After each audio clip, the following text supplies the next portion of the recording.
co-protagonist. Yeah. Sorry. Thank you. But Mello brought up a really interesting point on the Cloud Ninja podcast last stream.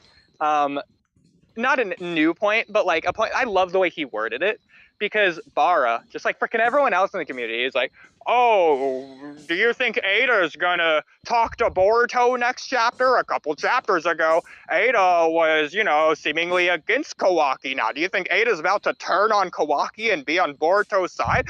Mel had the perfect response. Y'all are doing too much. Like, we're adding this in a way the story just hasn't added it yet. Yeah, I was in there a couple chapters. Do you really think they're going to execute on it in that way now? No, we're putting stuff in there. Basically putting things in their mouths. Like, no, they're not going to do this. They're not going to have Kawaki. Like, just imagine, next chapter, Ada backstabs Kawaki. Imagine, like, they're no. She's not gonna flip to Boruto's side now. No. So, in regards to that, it definitely was indicated that Ada wants to have like a one-on-one conversation with Boruto. So that thing is not gonna happen when Boruto's in handcuffs and in jail. It's not gonna be a one-on-one private conversation. That's the first thing. Now, the second thing is, okay, well, let's assume they are going to implement Ada in the next chapter, and it's going to relate to Boruto. Well, what could they do? Well, they could do something similar to the Yamato interrogation, where Shikamaru brings Ada there to basically fact-check Boruto, be like, Ada, did Kashin Koji actually tell Boruto this? Okay, let me check. Oh, yes, Koji did indeed say that. Stuff like that. Oh, thanks, Ada. I believe you. Hunky-dory. Yeah, no further questions, by the way. Well, I would say Shikadir would ask the worst question, but now that he's on Boruto's side, it actually would make sense for him to do that, so I can't clown on him. Yeah. So instead it'll be Konohamaru this time, asking the worst question. But he's not going to do it intentionally, bro. He's just going to be not thinking, let's be real. And by him, I mean Ikimoto. Yeah. So anyway, though, I could definitely see that sort of thing. But granted, on to counter that point, can I really see them doing that? Where they didn't call for Ada's help during the Code invasion or the Shinju invasion? Are they going to ask her? God, the only person asking her for anything is Kawaki. Okay, cool. If Kawaki asks her, fine. Ada will gladly do it. Of course, it's Kawaki asking. She'll do it. And Kawaki asking kind of makes sense. But at the same time, Kawaki's also the one noticing Koji's toad and not telling anyone about it. So I don't know what his thought process is going into this. And is Kawaki really going to go fly over to the apartment to go find Ada? Be like, hey, Ada, can you come with me and fly back? I don't think bro's letting Boruto out of his sight. That was Bara's theory, that Kawaki's going to do something, get himself kicked out of the interrogation room. Then, by the way, Mello's also bringing up the fact that it doesn't make sense to do that, considering the village knows his standing with Ada. He'll just go to Ada and get the information anyways. Even if he doesn't ask Ada, it's probably just going to tell him. And then they're like, oh, well, Ada's not on Kawaki's side anymore. Like, bro, Ada's going to tell him. Like, let's be real. Like, the whole Ada Kawaki thing, she's not ever probably just gonna backstab Kawaki. Like, could she in the future theoretically say, Kawaki, I am no longer going to try to do everything you say, even if she still loves him? It might be like Sakura. I'd be like, look, Kawaki, what you're doing's wrong. I want to stop you. Could she get there? Yeah, absolutely. She definitely could do that. I don't see why she can't. But is she gonna come up behind your Black Setsu backstab him? No, probably not anyway. Okay, I won't say 100% no, but like 99% probably not. Especially after how strong love is, or genuine love, I should say, in the Naruto universe. People just don't move on. Exactly. Like, literally, it's true. Every Naruto character is like this, really. And so, what's more realistic? Well, you have Ada just trying to help Boruto while still being on Kawaki's side, which is what she's kind of been doing all this time anyway. She's like on Kawaki's side, but she's also not really helping him get to Boruto. And she's kind of like, because Ada doesn't want Kawaki to kill Boruto. She wants them both to live, clearly. That's what she would prefer. And so she's kind of just being in the middle. And so the most you're gonna get is her say, like, look, Walky, I love you. I want to stop you for your sake. Yeah, I think you can get there. I would love to see something in that direction, just to see like Ada like essentially trying to help Kawaki versus just being passive. Basically being active versus passive. I would like to see Ada take that active step forward, but that's not the same as backstabbing or just turning on Kawaki. That's not the same. I want to say similar to Sakura and the 5 Kage Summit, but even that's tricky because people misconceive that so much that I almost just don't want to use that as an example because they'll just not understand what I'm trying to get at. Are you talking about the love scene or the kill scene?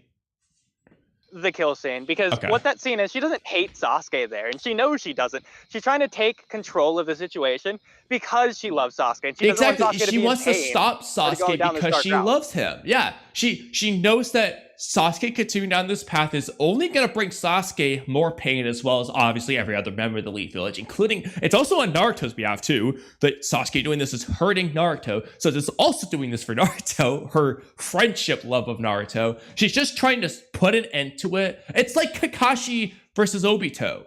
I'm going to protect the past Obito and the current Naruto by killing the current Obito. Literally the exact same thing, but Sasuke's Naruto. That's in there, yeah. Yeah. And that's not misconceived. So, yeah, I mean, people don't even understand the freaking love concession in the first place. So how are they possibly going to understand the second part? You need the first part to get the second part anyways. So the thing with the love confession, Naruto isn't saying Sakura's lying to herself because she's confessing her love to Naruto. Naruto's saying that Sakura is lying because Sakura is saying that she's moving past Sasuke. Naruto knows that's not true. That's Sakura's lie. Yeah, not the loving Naruto part. Yeah, if Naruto, like if Sakura's plan was to confess in front of Rock Lee in front of Naruto, Naruto would be, whether or not he would say it because of the awkwardness of her doing it to Lee, he would at least be thinking the same thing. Like, I don't know if Naruto would ruin the moment for Rock Lee, but like, he would at least in private go talk to Sakura about it. Like, the point is, Sakura is saying that she would be happy with Naruto, and she would, but she wouldn't really, because Sasuke still is alive out there and exists or whatever. Or just the fact that she hasn't moved on from him, at the very least. Yeah. And so, she loves Naruto, but she's in love with Sasuke, and that can't change, and she can't change that either. She proves that to herself later in the arc, when she can't kill Sasuke. And Naruto's just aware. Like, he knows. And that proves Naruto's right. That's the justification for both of those scenes intertwining into each other, which is hilarious considering those are some people's 2 biggest gripes about Sakura. Both of them justify each other in a brilliant way for that arc. Yeah, and it's in the perfect order to do that too. I know. God, it's so good. People think it's bad. I don't understand now, bro. How do you misinterpret it that badly? I'm sorry. Yeah, I can understand not liking the love scene, not because it's bad writing, but because it just hurts to watch, I guess. But like, I don't understand how you can be mad about even Sakura then. not I don't think Sasuke. it hurts to watch to watch because everything Sakura is saying is true. Sakura realistically doesn't have a reason not to love Naruto. She is saying, yeah, I didn't used to love you. This is how I used to see you. But look at everything you've done for me. All the times you've saved me. All the missions we've gone on. We've been friends for so long. Yeah, I do love you, hero of the village. If Sasuke just literally never existed, she honestly just would love Naruto. Like at the beginning of Shippuden, she literally sees him as handsome or whatever. I mean, yeah. So. Yeah, that's the thing. And that's, again, like, going into the part of the reason that she's trying to kill Sasuke. If Sasuke just never existed, she would just be in love with Naruto at this point in the story. She just would be.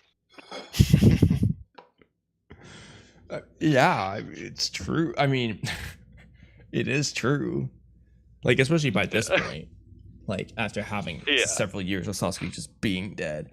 Because the thing is, as long as Sasuke's alive, she almost just has reason to not move on. But if Sasuke was dead, it's almost like you don't have a choice. You like, kind of just have to. This is probably the most baffling scene that people get wrong. Because this has been there from the very freaking beginning, bro. When Sasuke dies on the bridge and Sakura's crying, saying how ninja aren't supposed to cry and she studied the ninja handbook, that's going along with the freaking humanity. Then the ninja aren't tools thing. That's the same thing that people get right about Zabuza. Why do they get it right about Zabuza but not about Sakura for the whole rest of the series? Especially here. That's a good point, because it's like, what do you mean? She's trying to be a ninja, ignoring her humanity. And Naruto's calling it out, and then Naruto, what do you know? Lo and behold, he was right. And it's even worse that they kind of do this all over again with the Danzo Anbu Foundation stuff with Sai. So it's like, and that's recent too. Like, it's like a couple arcs away. Bro. It's like, oh my god. Did you expect, let me get this straight, guys. Did you expect Sakura to be emotionally capable of passing Danzo's rude exams? Did you really think, like, the thing that's supposed to be like insanely difficult and Danzo has to basically like prep them for this so that they will be able to do it and turn them into emotionless tools forever? Do you really think Sakura is a candidate for this? Yeah. And even then, I understand it's not like fully like the literal point of the arc or whatever, but even in the frickin' pain arc, bro, at the very end, Nagato's giving up his goal, his virtuistic goal of world peace, the greater good, because of his individual personal self. Like, it's himself that's overcoming. I'm gonna be honest. That one, most people just don't understand. Most people do not understand the villagers, the talk no jutsu. I've set in stone.